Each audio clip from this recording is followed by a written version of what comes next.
ಬಹಳ ಒಳ್ಳೆಯ ದಿನ ಇದೆ. ವಿಶೇಷವಾಗಿ ಪತ್ರಕರ್ತರಿಗೆ ಬಹಳ ಒಳ್ಳೆಯ ದಿನ. ಯಾಕಂದರೆ ಇವತ್ತು ರಾಷ್ಟ್ರೀಯ ಪತ್ರಿಕಾ ದಿನಾಚರಣೆ ಇದೆ. ತಮ್ಮೆಲ್ಲರಿಗೂ ಗೊತ್ತಿರುವ ಹಾಗೆ 1966ರ ನವೆಂಬರ್ 16ರಂದು ನಮ್ಮ ಭಾರತಕ್ಕೆ ಒಂದು press council of India PCI ಅವತ್ತಿನಿಂದ ಅಸ್ತಿತ್ವಕ್ಕೆ ಬಂದ ದಿನ ಇವತ್ತು. ಪ್ರೆಸ್ ಕೌನ್ಸಿಲ್ ಆಫ್ ಇಂಡಿಯಾ ಅಸ್ತಿತ್ವಕ್ಕೆ ಬಂದ ದಿವಸದೇ ನಮ್ಮ ಬೀದರ್ನಲ್ಲಿ ಇವತ್ತು ಕಾರ್ಯನಿರತ ಪತ್ರಕರ್ತರ ಸಂಘದ ಜಿಲ್ಲಾ ಘಟಕ ಅಸ್ತಿತ್ವಕ್ಕೆ ಬರ್ತಾ ಇದೆ. ಸೊ ಬಹಳ ಇವತ್ತು ಬೀದರ್ ಈ ಒಂದು ಸಂಘಕ್ಕೆ ಪತ್ರಕರ್ತರ ಸಮೂಹಕ್ಕೆ ಒಂದು ಬಹಳ ಒಳ್ಳೆಯ ದಿನ ಅಂತೇಳಿ ಇವತ್ತು ನಾನು ಹೇಳಕ್ಕೆ ಇಷ್ಟಪಡ್ತೇನೆ. ಅದಕ್ಕಾಗಿ ತಮ್ಮೆಲ್ಲರಿಗೂ ಕೂಡ ಈ ರಾಷ್ಟ್ರೀಯ ಪತ್ರಿಕಾ ದಿನಾಚರಣೆ ಶುಭಾಶಯ ಹೇಳುತ್ತಾ ಈ ಹೊಸ ಸಂಘ ಸ್ಥಾಪನೆಗೂ ಕೂಡ ಶುಭಾಶಯ ಹೇಳ್ತಾ ಇದ್ದೀನಿ. ನನಗೆ ಶೇಖರ್ ಅವರು ಮೊನ್ನೆ ಕಾಲ್ ಮಾಡಿದ್ರು, ಸರ್ ನಾವು ಕರ್ನಾಟಕ ಕಾರ್ಯನಿರತ ಪತ್ರಕರ್ತರ ಸಂಘದ ಜಿಲ್ಲಾ ಘಟಕ ಹೊಸದಾಗಿ ಮಾಡ್ತಾ ಇದ್ದೇವೆ. ಒಂದು ನಾನು ಸರ್ ಆಲ್ರೆಡಿ ಇದು ಒಂದು ಸಂಘ ಅದರಿ ಅಂದ್ರೆ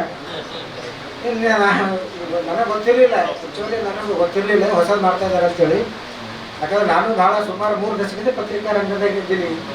ಇದೇ ಹೆಸರು ಹೇಳ್ತಾ ಇದ್ದಾರೆ ಅಂದ್ರೆ ಇದು ಸೇಮ್ ಹೇಳ್ತಾ ಇದ್ರಲ್ಲ ಆಲ್ರೆಡಿ ಇದೆ ಅಂದ್ರೆ ಇಲ್ಲ ಸರ್ ಇದು ಒಂದು ನಾವು ಮತ್ತೊಂದು ಏರಿಯಾದ ಇದು ಅದು KUWJ ಅದ ಸರ್, ಇದು KTFBS ಅದ ಸರ್. ಅದು ಕಲ್ಯಾಣ ಕರ್ನಾಟಕ ಪತ್ರಕರ್ತರ ಸಂಘ ಕಾರ್ಯನಿರತ ಪತ್ರಕರ್ತರ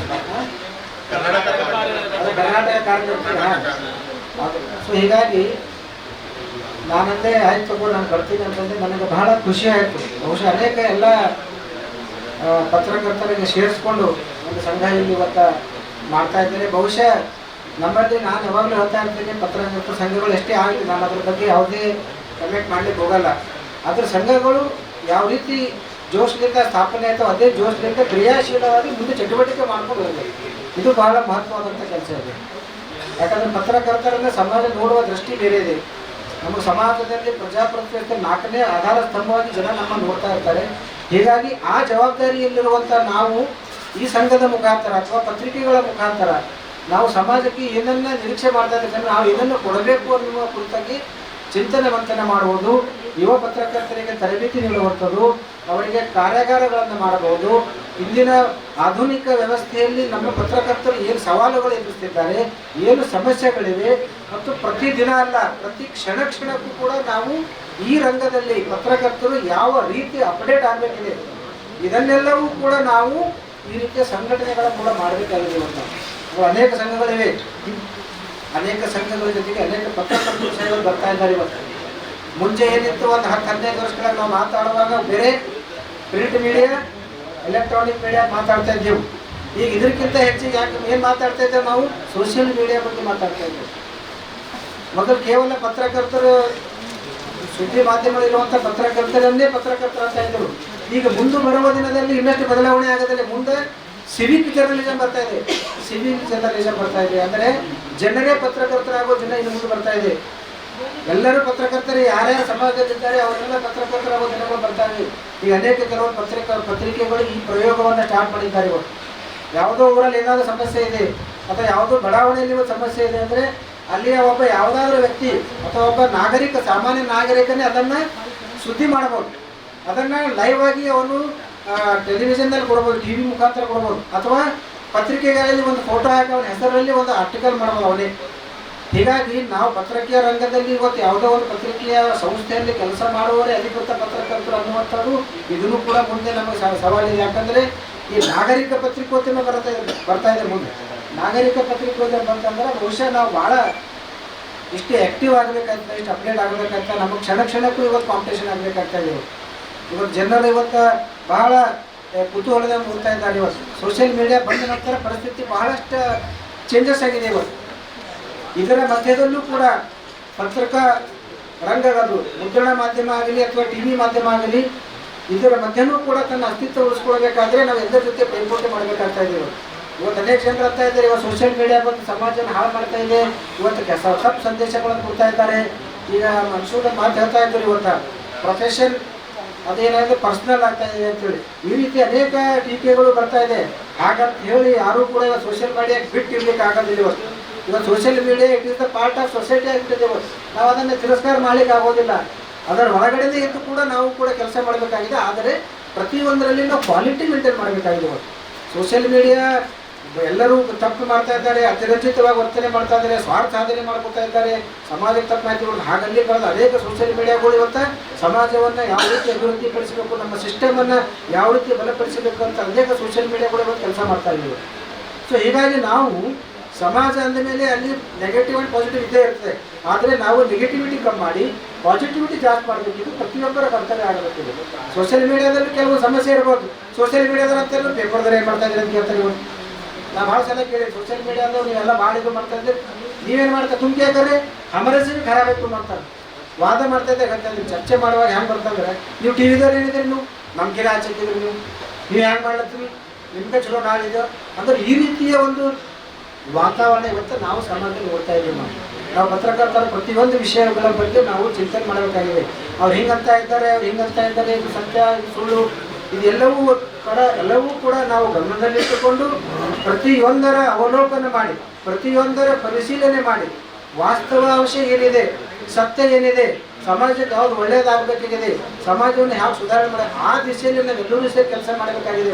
ಹೀಗಾಗಿ ನಾವೆಲ್ಲರೂ ಕೂಡ ಏನಂತಂದರೆ ಸಾಮಾಜಿಕ ಹೊಣೆಗಾರಿಕೆ ನಿಭಾಯಿಸಬೇಕಾಗಿದೆ.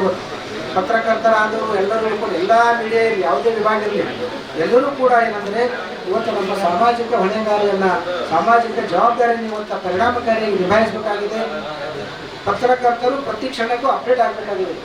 ನಾನು ನೋಡ್ತಾ ಇದ್ದೀನಿ ಕಳೆದ ಒಂದು 3 ದಶಕದಲ್ಲಿ ಇವತ್ತು ಪತ್ರಕರ್ತರ ಹತ್ರ ಏನಿದೆ ಅಂದರೆ ಅಧ್ಯಯನದ ಕೊರತೆ ಬಹಳಷ್ಟು ಆಗ್ತಾ ಇದೆ. ಇವತ್ತು ಸ್ಟಡಿ ಇಲ್ಲ. ಇವತ್ತು ಪತ್ರಕರ್ತರ ಹತ್ರ ಇವತ್ತು ಉದಯೋನ್ಮುಖ ಪತ್ರಕರ್ತರು ಅನೇಕ ಪತ್ರಕರ್ತರು ಬರ್ತಾ ಇದ್ದಾರೆ. ಇವತ್ತು ವಿಶೇಷವಾಗಿ ಹುಡುಗಿಯರು, ಯುವತಿಯರು ಕೂಡ ಅನೇಕ ಪತ್ರಕರ್ತರನ್ನ ನೋಡ್ತಾ ಇದ್ದೀನಿ ನಾನು.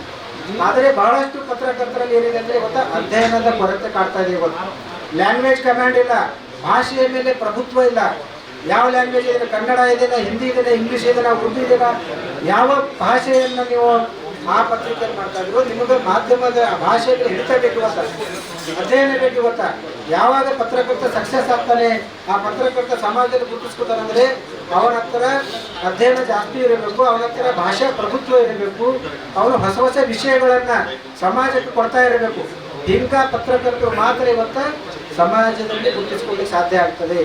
ಆ ಒಂದು ಜಗಸ್ ನಮ್ಮ ಹತ್ರ ಹುರುಮು ಇರ್ಬೇಕು, ಅದು ನಂತರ ಜೋಶ್ ಇರಬೇಕು, ಜುನೂನ್ ಇರಬೇಕು ನಮ್ಮ ಹತ್ರ.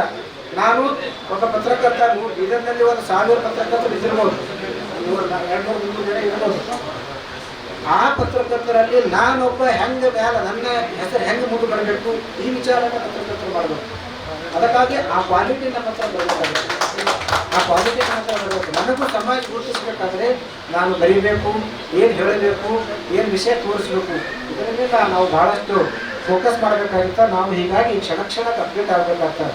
ನಾನು ಅನೇಕ ಸಂದರ್ಭದಲ್ಲಿ ನೋಡ್ತಾ ಇರ್ತೀನಿ, ಅನೇಕ ಪತ್ರಕರ್ತರು ಇವತ್ತು ಕೆಲವೊಬ್ಬರು ಇಂಟರ್ವ್ಯೂ ಮಾಡ್ತಾ ಇರ್ತಾರೆ, ನಾನು ಅಬ್ಸರ್ವ್ ಮಾಡ್ತಾ ಇರ್ತೀನಿ. ಅವ್ರು ಯಾವ ರೀತಿ ಇಂಟರ್ವ್ಯೂ ಮಾಡ್ತಾರೆ ಅಂದರೆ ಅವ್ರ ಹತ್ರ ಏನು ಮಾತಾಡಬೇಕು ಅನ್ನುವಂಥ ಅವ್ರ ಹತ್ರ ಸಬ್ಜೆಕ್ಟ್ ಇರೋದು ಅವ್ರ ಹತ್ರ. ಯಾವ ಎದುರಿನ ವ್ಯಕ್ತಿ ಯಾರಿದ್ದಾರೆ, ಒಬ್ಬ ಸೈಂಟಿಸ್ಟ್ ಬಂದಂದ್ರೆ ಅವ್ನ ಜೊತೆ ಏನು ಮಾತಾಡಬೇಕು, ಒಬ್ಬ ಸಾಹಿತಿ ಬಂದರೆ ಏನು ಮಾತಾಡಬೇಕು, ಒಬ್ಬ ಕ್ರಿಕೆಟರ್ ಬಂದರೆ ಏನು ಜೊತೆ ಅವನ ಜೊತೆ ಏನು ಮಾತಾಡಬೇಕು, ಒಬ್ಬ ರಾಜಕಾರಣಿ ಬಂದರೆ ಅವನ ಜೊತೆ ಯಾವ ವಿಷಯದ ಬಗ್ಗೆ ಮಾತಾಡಬೇಕು. ನಾವು ಯಾವುದೋ ಒಬ್ಬ ಒಳ್ಳೆಯ ಲೀಡರ್ ಬಂದು ರಾಜಕಾರಣಿ ಬಂದು ಅವನ ಬಗ್ಗೆ ನಾವು ಕ್ರಿಕೆಟ್ ಮ್ಯಾಚ್ ಬಗ್ಗೆ ನಾವು ಹೇಳ್ತಾ ಇದ್ರೆ ಅಸಹ್ಯ ಆಗ್ಬಿಡ್ತದೆ. ಯಾವ ವಿಜ್ಞಾನಿ ಬಂದಾಗ ಯಾವುದೋ ಒಬ್ಬ ಸಾಹಿತ್ಯಿಕ ವಿಷಯ ಬಗ್ಗೆ ನಾನು ಅವ್ನ ಜೊತೆ ಡಿಬೇಟ್ ಮಾಡ್ತಾ ಇದ್ರೆ ಅದು ಆಗೋಲ್ಲ. ಸೊ ಈ ರೀತಿ ಅಂತಂದರೆ ನಮಗೆ ಪ್ರತಿಯೊಂದು ಕ್ಷೇತ್ರದ ಬಗ್ಗೆ ನಮಗೆ ನಾಲೆಜ್ ಇರಬೇಕು, ಪ್ರತಿಯೊಂದು ಕ್ಷೇತ್ರದ ಅಧ್ಯಯನ ಮಾಡಬೇಕು, ಪುಸ್ತಕಗಳನ್ನು ಓದಬೇಕು, ಸಾಹಿತ್ಯಗಳನ್ನು ಓದಬೇಕು, ಪತ್ರಿಕೆಗಳನ್ನು ಓದಬೇಕು. ನಮ್ಮ ಪತ್ರಕರ್ತರು ಇವತ್ತು ನಮ್ಮ ಪತ್ರಿಕೆಗಳು ಯಾರು ಓದ್ತಾರೆ? ಇವತ್ತು ನಾನು ಭಾಳ ಸಲ ಅಬ್ಸರ್ವ್ ಮಾಡ್ತಾ ಇರ್ತೀನಿ, ಪತ್ರಕರ್ತರು ಇವತ್ತು ಪತ್ರಿಕೆಗಳು ಓದೋದು ಕಡಿಮೆ ಆಗಿದೆ. ಇವತ್ತು ಬರೀ ಹೆಡಿಂಗ್ ನೋಡ್ತಾರೆ, ಮೊಬೈಲಲ್ಲಿ ನೋಡ್ತಾರೆ. ಪತ್ರಕರ್ತರು ಪತ್ರಿಕೆಗಳು ಓದಬೇಕು ಜಾಸ್ತಿ. ನೀವು ಜಾಸ್ತಿ ಓದಿದ್ರೆ ನೀವು ಜಾಸ್ತಿ ಬರಲಿಕ್ಕೆ ಬರ್ತದೆ. ಜಾಸ್ತಿ ಓದ್ರಿ ಅಂದರೆ ಜಾಸ್ತಿ ಮಾತಾಡಲಿಕ್ಕೆ ಬರ್ತದೆ. ಜಾಸ್ತಿ ಓದ್ರಿ ಅಂದರೆ ಜಾಸ್ತಿ ವಿಷಯಗಳು ಹಂಚ್ಕೊಳ್ಳಿಕ್ಕೆ ಬರ್ತದೆ. ನೀವೇ ಓದಿಲ್ಲ, ನೀವೇ ತಿಳ್ಕೊಳ್ಳಿಲ್ಲ, ನಿಮಗೆ ಮಾಹಿತಿ ಇಲ್ಲ ಅಂದರೆ ನೀವು ಸಮಾಜಕ್ಕೆ ಏನು ಹೇಳ್ತೀರಿ, ಸಮಾಜಕ್ಕೆ ಏನು ಮಾಹಿತಿ ಕೊಡ್ತೀರಿ, ಸಮಾಜಕ್ಕೆ ಏನು ತಿಳಿಸ್ತೀರಿ? ಈ ಪ್ರಶ್ನೆ ಭಾಳ ದೊಡ್ಡ ಗಂಭೀರವಾದಂಥ ಪ್ರಶ್ನೆ ಇವತ್ತು ಈ ಪತ್ರಕರ್ತರಿಗೆ ಕಾಡ್ತಾ ಇದೆ. ಸೊ ಹೀಗಾಗಿ ಪತ್ರಕರ್ತರು ಅಪ್ಡೇಟ್ ಆಗಬೇಕಾಗಿದೆ, ಕ್ಷಣಕ್ಕೂ ಅಪ್ಡೇಟ್ ಆಗಿದೆ. ನಮ್ಮ ಕೈಯಲ್ಲಿ ಎಲ್ಲ ವಿಷಯಗಳಿವೆ. ಇವತ್ತು ನಾವು ತಿಳಿದುಕೊಳ್ಳಬೇಕಾಗಿದೆ. ಅಂದರೆ ಸಮಾಜಕ್ಕೆ ಏನು ಬೇಕಾಗಿದೆ. ಇವತ್ತು ಅನೇಕ ಸಮಸ್ಯೆಗಳು ಇವತ್ತು ಸಮಾಜಕ್ಕೆ ಕಾಡ್ತಾ ಇವೆ. ಇವತ್ತು ಭಾಳಷ್ಟು ಸಂಕಷ್ಟಗಳು ನಾವು ನೋಡ್ತಾ ಇದ್ದೇವೆ ಇವತ್ತು. ಸೊ ಇದನ್ನು ನಾವು ಒಬ್ಬ ಜವಾಬ್ದಾರಿಯುತ ನಾಗರಿಕರಾಗಿ ಸಮಾಜದ ಒಂದು ಭಾಗವಾಗಿ ನಾವು ಯಾವ ರೀತಿ ಕೆಲಸ ಮಾಡಬೇಕು ಅನ್ನುವ ವಿಚಾರದಿಂದ ಆ ಒಂದು ಸಕಾರಾತ್ಮಕ ದೃಷ್ಟಿಕೋನದಿಂದ ನಾವು ಮುಂದುವರಿದಾಗ ನಿಜಕ್ಕೂ ಕೂಡ ಸಮಾಜ ಪತ್ರಕರ್ತರಿಗೆ ಮತ್ತು ಪತ್ರಕರ್ತರ ಸಂಘ ಗೌರವ ಕೊಡುತ್ತಾ. ಇಲ್ಲಾಂದ್ರೆ ಅವೆಲ್ಲ 10ರಲ್ಲಿ 11 ಆಗಿಬಿಟ್ಟು ಈ ಸಮಾಜ ಕೆಲವೊಬ್ಬರಿಗೆ ಅಂತ ನಾವು ಪತ್ರಕರ್ತ ಭಾಳ ವ್ಯಾಲ್ಯೂ ಭಾಳ ಚಲೋ ಇಮೇಜ್ ಭಾಳ ಅದ ನೀವೇ ಅಂತೀರಿ ಇಲ್ಲಿ ಕೂತವ್ರು ಇರ್ತೀರಿ ಒಬ್ಬ ಪತ್ರಕರ್ತನಪ್ಪ ಭಾಳ ಒಂದು ಇಮೇಜ್ ಭಾಳ ಚಲೋ ಅದ. ಯಾಕೆ ಚಲೋ ಅದ ಇಮೇಜು? ಅವನೇನು ಮಾಡ್ಯಾನ, ಅವನು ಮತ್ತೆ ಪತ್ರಿಕೆಯಲ್ಲಿ ಕೆಲಸ ಮಾಡೋಣ. ಯಾಕೆ ಅವ್ನ ಇಮೇಜ್ ಚೆನ್ನಾಗಿದೆ? ಯಾಕೆ ಅವನಿಗೆ ಸಮಾಜ ಹಾನರ್ ಮಾಡ್ತಾ ಇದೆ? ಯಾಕೆ ಅವನಿಗೆ ವ್ಯಾಲ್ಯೂ ಕೊಡ್ತಾ ಇದೆ? ಯಾಕೆ ಅವನಿಗೆ ಸ್ಟೇಜ್ ಸಿಗ್ತಾ ಇದೆ? ಯಾಕಂದ್ರೆ ಅವನ ಹತ್ರ ಕ್ವಾಲಿಟಿ ಇದೆ, ಅವನ ಹತ್ರ ಸ್ಟಡಿ ಇದೆ, ಅವ್ನು ಬರಿತಾ ಇದ್ದಾನೆ, ಅವ್ನು ಹೇಳ್ತಾ ಇದ್ದಾನೆ, ತೋರಿಸ್ತಾ ಇದ್ದಾನೆ, ಚೆನ್ನಾಗಿ ಕೊಡ್ತಾ ಇದ್ದಾನೆ. ಸೊ ಅವನಿಗೆ ವ್ಯಾಲ್ಯೂ ಕೊಡ್ತಾ ಇದೆ. ಇದು ತಾವೆಲ್ಲ ಅಬ್ಸರ್ವ್ ಮಾಡಬೇಕು, ಪ್ರತಿ ಕ್ಷಣದಲ್ಲೂ ಅಬ್ಸರ್ವ್ ಮಾಡಬೇಕು. ಅದನ್ನೇ ಬಿಟ್ಟು ಅವರಿಗೆ ಯಾಕೆ ವ್ಯಾಲ್ಯೂ ಕೊಡ್ತಾರೆ, ಅವರಿಗೆ ಯಾಕೆ ಇಮೇಜ್ ಅದ, ಇದು ಈ ರೀತಿ ನಾವು ಆ ಮನೋಭಾವ ಇಟ್ಕೊಂಡು ಒಳ್ಳೇದಲ್ಲ. ಯಾವ ಕ್ವಾಲಿಟಿ ಅವ್ರು ಬೆಳೆಸ್ಕೊಂಡಿದ್ದಾರೆ. ಮೊನ್ನೆ ನಾವು ನೋಡಿದೆವು, ತನ್ನ ಇವರು ನಮ್ಮ ಕೇರಳದಲ್ಲಿ TJS ಜಾರ್ಜ್ ಅವರು ಇದನ್ನ ಆದರು. ಬಹುಶಃ TJS ಜಾರ್ಜ್ ಅವರು ಯಾವ ರೀತಿ ಅಂಕಣ ಬರಿತಾ ಇದ್ದಾರೆ ಅಂದ್ರೆ, ನಾವು ಅವರು ಒಂದು ವಾರಕ್ಕೆ ಯಾವುದಾದ್ರು ಅಂಕಣ ಬರ್ತಾ ಇದ್ರೆ ಹಿಂಗೆ ವೇಟ್ ಮಾಡ್ತಾ ಇದ್ದೆವು. 10-15 ವರ್ಷಗಳಾಗ ಅವರು ಇತ್ತೀಚೆಗೆ ಬರೆಯೋದು ಬಿಟ್ಟಿರೋರು ಇಂಡಿಯನ್ ಎಕ್ಸ್ಪ್ರೆಸ್ನಲ್ಲಿ TJS ಜಾರ್ಜ್ ಅವರು ಬರಿತಾ ಇದ್ದರು. ಅದರ ಕನ್ನಡ ಅನುವಾದ ಕನ್ನಡ ಪದದಲ್ಲಿ ಬರ್ತಾ ಇತ್ತು. TJS ಜಾರ್ಜ್ ಬರೀತಾರೆ ಅಂದರೆ ಇಂದಿರಾ ಗಾಂಧಿ ಅವರು, ಆವಾಗ ರಾಜೀವ್ ಗಾಂಧಿ ಅವರು, ಎಲ್ಲ ದೊಡ್ಡ ದೊಡ್ಡ ಪ್ರಧಾನಮಂತ್ರಿ ಯಾರ್ಯಾರು, PV ನರಸಿಂಹರಾವ್ ಅಂತವರು, ಅನೇಕ ಅಟಲ್ ಬಿಹಾರಿ ವಾಜಪೇಯಿ ಅಂತವರು ವೇಟ್ ಮಾಡ್ತಾ ಇದ್ದರು. TJS ಜಾರ್ಜ್ ನೆಕ್ಸ್ಟ್ ಕಾಲಮ್ ಏನು ಬರೀತಾರ ಅಂತೇಳಿ, ಅರುಣ್ ಶೌರ್ಯ ಅವ್ರು ಏನು ಬರೀತಾರೆ ಅಂತೇಳಿ ಕಾಯ್ತಾ ಇರ್ತಾರೆ ಜನ. ಕನ್ನಡ ಪತ್ರಿಕೆದು ನಾವೆಲ್ಲರೂ ವಿಶ್ವೇಶ್ವರ ಭಟ್ ಅವರು ಏನು ಬರೀತಾರೆ ಮುಂದಿನ ವಾರ ಅಂತೇಳಿ ನಾವೆಲ್ಲ ಕಾಯ್ತಾ ಇದ್ದೇವೆ. ವಿಶ್ವೇಶ್ವರ ಭಟ್ರು ಏನು ಬರೀತಾರೆ ಮುಂದಿನ ವಾರ ಏನು ಬರೀತಾರೆ ಅಂದರೆ ನಮ್ಗೆ ಕ್ಯೂರಿಯಾಸಿಟಿ ಇರ್ತಿತ್ತು, ಕುತೂಹಲ ಇರ್ತಿತ್ತು ಏನು ಬರೀತಾರೆ ಅಂತೇಳಿ. ಯಾಕಂದ್ರೆ ಅಂಥ ಒಂದು ಅರ್ಥಪೂರ್ಣವಾದಂತಹ ವಿಷಯವನ್ನು ಅವ್ರು ಕೊಡ್ತಾ ಇದ್ರು. ಅದರಲ್ಲಿಂದ ಬರೀ ಸಮಾಜಕ್ಕೆ ಸಂದೇಶ ಇಲ್ಲ, ಓದುವವರಿಗೂ ಕೂಡ ಪ್ರೇರಣೆ ಸಿಗ್ತಿತ್ತು. ಅದರಲ್ಲಿ ವಿಶೇಷವಾಗಿ ನಮ್ಮಂಥ ಪತ್ರಕರ್ತರಿಗೆ ನಾವು ವಿಶ್ವೇಶ್ವರ ಭಟ್ ಅವರ ಆರ್ಟಿಕಲ್ ಓದಿ ನಾವು ಭಾಳಷ್ಟು ಬರಲಿಕ್ಕೆ ಕಲ್ತೀವಿ. ಇವತ್ತು ನಾವು ಇದನ್ನು ಭಾಳ ಹೆಮ್ಮೆಯಿಂದ ಹೇಳ್ತಾ ಇರ್ತೀವಿ. ಇವತ್ತು ವಿಶ್ವೇಶ್ವರ ಭಟ್ ಅವರು ನಮಗೆಲ್ಲ ಬರಲಿಕ್ಕೆ ಕಲಿಸಿದಾರೆ. ಅವರು ನಾನು ವಿಜಯ ಕರ್ನಾಟಕದಲ್ಲಿ ಕೆಲಸ ಮಾಡ್ತಾ ಇದ್ದಾರೆ. ನಾವು ಫಸ್ಟ್ 19 ವಿಜಯ ಕನ್ನಡ ಜಾಯ್ನ್ ಆದರು. ಇವತ್ತು ಪತ್ರಕರ್ತರ ಸಂಘ ಅಧ್ಯಕ್ಷರು ಶಿವಾನಂದ ತಗಡೂರು ಅಂತಾರೆ, ಅವರು KUWZ ಅವರು. ನಾವು ಜಸ್ಟ್ ಅವ್ರು ಹಾಸನಕ್ಕೆ ಜಾಯ್ನ್ ಆದರು. ವಿಜಯ ಕರ್ನಾಟಕ 19 ನಾನು ಬೀದರ್ ಜಾಯ್ನ್ ಆದೆ. ಮುಂದೆ ವಿಜಯ ಕರ್ನಾಟಕಕ್ಕೆ ವಿಶ್ವೇಶ್ವರ ಭಟ್ ಬಂದು ನಾವೆಲ್ಲ ಅವ್ರ ಶಿಷ್ಯರು. ನಾವೆಲ್ಲ ಶಿವಾನಂದ ತಗಡೂರು ಹಿಡ್ಕೊಂಡು ನಾವು KV ಪ್ರಭಾಕರ್, ಇವತ್ತು ಮುಖ್ಯಮಂತ್ರಿಗಳ ಸಲಹೆಗಾರ ಇದ್ದಾರೆ KV ಪ್ರಭಾಕರ್, ನಾವು ಪ್ರತಾಪ್ ಸಿಂಗ್, ಎಲ್ಲರೂ ನಾವೆಲ್ಲ ವಿಶ್ವೇಶ್ವರ ಭಟ್ ಶಿಷ್ಯರು. ನಾವೆಲ್ಲ ಅವರ ಬರದಿಂದ ನೋಡಿ ಕಲಿಯೋ ಪ್ರಯತ್ನ ಮಾಡಿದೆವು. ಇದು ನಮ್ಗೆ ಯಾಕೆ ಖುಷಿ ಅನ್ನಿಸ್ತಾ ಇದೆ ಅಂತಂದರೆ, ನಾವು ಈ ರೀತಿಯ ನಮ್ಮಲ್ಲಿ ಮನೋಭಾವ ಇರಬೇಕು. ಅದು ಯಾವುದೇ ಪತ್ರಿಕೆ ಇರಲಿ, ಕನ್ನಡ ಪತ್ರಿಕೆ ಓದೋ ಕನ್ನಡ ಓದಿ, ಹಿಂದಿಯಲ್ಲಿ ಆರ್ಟಿಕಲ್ ಮಾಡೋ ಅಂಕಣಗಾರ ಇದ್ದಾರೆ, ಉರ್ದುದಲ್ಲಿ ಇದ್ದಾರೆ, ಇಂಗ್ಲೀಷ್ನಲ್ಲಿ ಇದ್ದಾರೆ, ಅನ್ಯ ಭಾಷೆ ಎಲ್ಲ ಭಾಷೆಗಳಲ್ಲಿ ಒಳ್ಳೆ ಬರೆಯೋರು ಇದ್ದಾರೆ. ಸೊ ನಾವು ಅದನ್ನು ಓದಬೇಕಾಗಿದೆ. ಎಲ್ಲಿವರೆಗೆ ನಾವು ಓದುವುದಿಲ್ಲ ಅಲ್ಲಿವರೆಗೆ ನಮಗೆ ಮತ್ತೊಬ್ಬರಿಗೆ ಹೇಳಲಿಕ್ಕೂ ಕೂಡ ಅಷ್ಟು ಕರೆಕ್ಟಾಗಿ ಆಗೋದಿಲ್ಲ. ಹೀಗಾಗಿ ನಮ್ಮಲ್ಲಿ ಬೀದರ್ನಲ್ಲಿ ಅನೇಕ ಪತ್ರಕರ್ತರು ಇವತ್ತು ಜಾಸ್ತಿ ಪತ್ರಕರ್ತರು ಬರ್ತಾ ಇದ್ದಾರೆ. ಇವತ್ತು ಪತ್ರಿಕೆಗಳು ಜಾಸ್ತಿ ಬರ್ತಾ ಇವೆ, ಸಂಘಗಳು ಜಾಸ್ತಿ ಆಗ್ತಾ ಇವೆ. ಆಗಲಿ, ಅದು ಒಳ್ಳೆಯದೇ. ಆದರೆ ಇವರೆಲ್ಲರೂ ಏನದ ಅಂತಂದರೆ ಪತ್ರಕರ್ತರಿಗೆ ಒಬ್ಬ ಮಾಡೆಲ್ ಪತ್ರಕರ್ತನಾಗಿ ರೆಡಿ ಮಾಡುವಂಥ ಹೊಣೆ ಹೊತ್ಕೊಳ್ಬೇಕು. ಇವತ್ತು ಸಂಘ ಆಗಿದೆ ಅಂತೇಳಿ ಸಂಘ ಇವತ್ತು ಕಾರ್ಯಕ್ರಮ ಆಯಿತು, ನಾವೊಂದು ಟ್ಯಾಗ್ ಹಾಕ್ಕೊಂಡೆವು, ನಮಗೊಂದು ಲೇಬಲ್ ಇದು ಸಿಕ್ತು, ನಮಗೊಂದು ರೆಟೈರ್ಡ್ ಸಿಕ್ತು, ಅಲ್ಲ. ಇದನ್ನು ನಾನು ಒಪ್ಕೊಂಡಿಲ್ಲ. ಮತ್ತು ಇದನ್ನು ನಾವು ಇಲ್ಲಿ ಯಾವುದೇ ಸಮಾಜ ಕೂಡ ಇದನ್ನು ಸ್ವೀಕಾರ ಮಾಡೋದು. ಈ ಒಂದು ಸಂಘದಿಂದ ಚಟುವಟಿಕೆ ಆಗಿದೆ. ನಮ್ಮ ಸಂಘದಿಂದ ಈ ರೀತಿ ಒಂದು ಕಾರ್ಯಾಗಾರ ಮಾಡಿದೆವು. ನಾನು ಪತ್ರಕರ್ತರಿಗೆ ಒಳ್ಳೆ ಮುಂದೆ ಬಂದ ಸ್ಟೇಜ್ ಸಿಕ್ಕಿದೆ ಅವರಿಗೆ. ಅನೇಕರು ಇವತ್ತು ಮಾಡಬೇಕು. ಆ ರೀತಿ ಇವತ್ತು ಕೆಲಸವನ್ನು ಇವತ್ತು ಮಾಡಬೇಕು. ಆವಾಗ ಮಾತ್ರ ಆ ಸಂಘದ ಒಂದು ಸ್ಥಾನ ಮತ್ತು ಮಾನ ಎರಡೂ ಹೆಚ್ಚಾಗ್ತದೆ. ಸಮಾಜ ಒಂದು ಗೌರವ ಕೊಡ್ತದೆ. ಇಲ್ಲದ ಸಮಾಜ ಏನು ಮಾಡ್ತಾ ಅಂದ್ರೆ ಇನ್ನೂ ಅವ್ರು ದಂಧೆ ಮಾಡ್ಕೊಳ್ಳೋಕೆ ಭಾಳ ಹತ್ರ ಓಪನ್ ಆಗತ್ತಾರೆ. ಎಲ್ಲ ಸಂಘಕರ್ತಾರೆ ಇವತ್ತು ಪತ್ರಕರ್ತರು ಟೀಕೆ ಮಾಡೋರು ಅತಿ ಹೆಚ್ಚಿದ್ದಾರೆ. ಇವತ್ತು ನಾನು ನೋಡ್ತಾ ಇದ್ದೀನಿ. ನಾನು 20-30 ವರ್ಷಗಳಾಗಿ ನಾನು ನೋಡ್ತಾ ಇದ್ದೀನಿ. ಅವಾಗ ಪತ್ರಕರ್ತರು ಟೀಕೆ ಮಾಡ್ತಿಲ್ಲ. ಪತ್ರಕರ್ತರಿಗೆ ಭಾಳಷ್ಟು ಒಂದು ಗೌರವ ಕೊಡ್ತಾರೆ. ಇವತ್ತು ಅತಿ ಹೆಚ್ಚು ಟೀಕೆ ಒಳಗೊಳಿತ ಕ್ಷೇತ್ರ ಪತ್ರಕಾರನೂ ಇದೆ. ಇವತ್ತು ಯಾವ ರೀತಿ ಬೇರೆ ಬೇರೆ ರಂಗಗಳು ಇವತ್ತು ಟೀಕೆ ಆಗ್ತಾ ಇದೆಯೋ ಅದೇ ರೀತಿ ಇವತ್ತು ಪತ್ರಿಕಾ ರಂಗಕ್ಕೆ ಟೀಕೆ ಒಳಗಾಗ್ತಾ ಇದೆ. ಇವತ್ತು ಇದನ್ನು ಒಪ್ಕೊಳ್ಬೇಕು. ಮತ್ತು ಯಾಕೆ ಆಗ್ತಾ ಇದೆ ಅಂತೇಳಿ ಇವತ್ತು ಆತ್ಮಾವಲೋಕನ ಮಾಡ್ಕೊಳ್ಬೇಕು.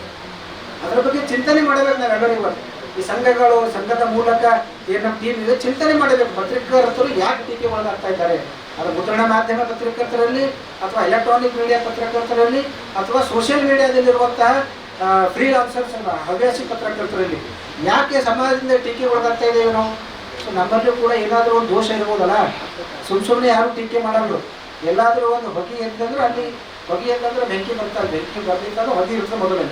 ಸೊ ಹಾಗಾಗಿ ನಮ್ಮೊಳಗಡೆಗೆ ನಮ್ಮ ಜನ ನಮ್ಮ ಹತ್ರ ನಮ್ಮ ಬಗ್ಗೆದಾಗೂ ಯಾಕೆ ಟೀಕೆ ಮಾಡುವಂಥ ಪರಿಸ್ಥಿತಿ ನಿರ್ಮಾಣ ಆಗಿದೆ ಅನ್ನೋದೇ ಕೂಡ ಇವತ್ತು ನಾವು ಅದನ್ನು ಕೂಡ ನಾವು ಆತ್ಮಾವಲೋಕನ ಮಾಡ್ಕೊಳ್ಬೇಕು. ಅದನ್ನು ಎಲ್ಲೆಲ್ಲಿ ತಪ್ಪಾಗಿದೆ ತಿದ್ದುಕೊಳ್ಳುವಂಥ ಪ್ರಯತ್ನ ಮಾಡಬೇಕು.